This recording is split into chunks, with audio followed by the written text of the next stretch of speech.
Sumra says it can take a child 20 or more neutral exposures to a new food before they'll accept it.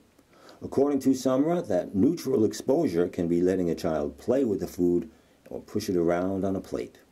So children are naturally very cautious about trying a new food, and it's very prominent at certain ages, the toddler, preschool ages. And this caution is totally normal, and most children are like that. A friend of mine described feeding his very picky 4-year-old as being one of the most frustrating experiences of his life. So it can affect all parts of your day. It can affect your entire relationship with your child if you have to be struggling over eating food 3 times or more a day. The good news is that although children can be very cautious about trying new foods, they also have a strong desire to learn and explore new things. They always want to be reaching the next step and growing to a new place. So they both have this caution that's mixed with a desire to explore.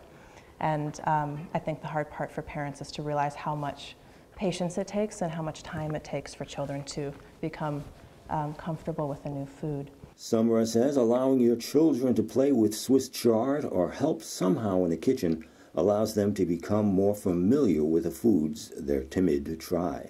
Trying new foods is important for getting variety into your child's diet. Different types of foods offer different nutrients, and if your child only eats, as many young children tend to, only likes plain chicken and applesauce and noodles with butter, that might sound familiar to some people, it means that they're missing out on the nutrients that they could be getting from all other kinds of foods.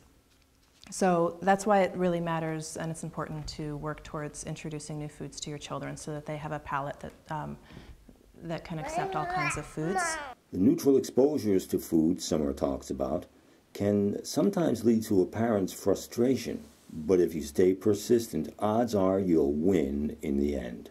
One of the most helpful things that I learned as a mom was that it can take a child 10 to 20 or more neutral exposures to a new food before they come to accept it. Bite it, Mom. Did you try a bite of it? Bite it. You want me to bite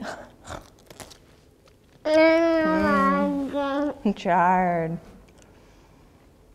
So a neutral exposure, I should define this. An exposure doesn't mean your child is trying the food necessarily. It means, it might mean just seeing the food at the dinner table. It might mean that the food is on their plate. Maybe it means that they pick the food up and they mush it around in their fingers, or they're picking at it with their fork. It could also mean that they help you harvest some carrots from the garden, or maybe they go to the farmer's market with you and help you carry the produce around, or hold the Swiss chard when you guys are walking around. Or it could even be at the grocery store. Maybe you let your child pick out a couple different kinds of fruits or hold the onions while they're in the grocery cart. Those are all different ways to be exposed to new foods. It could also be part of the cooking process. They could help you with that. What would be your recommendation for a parent in this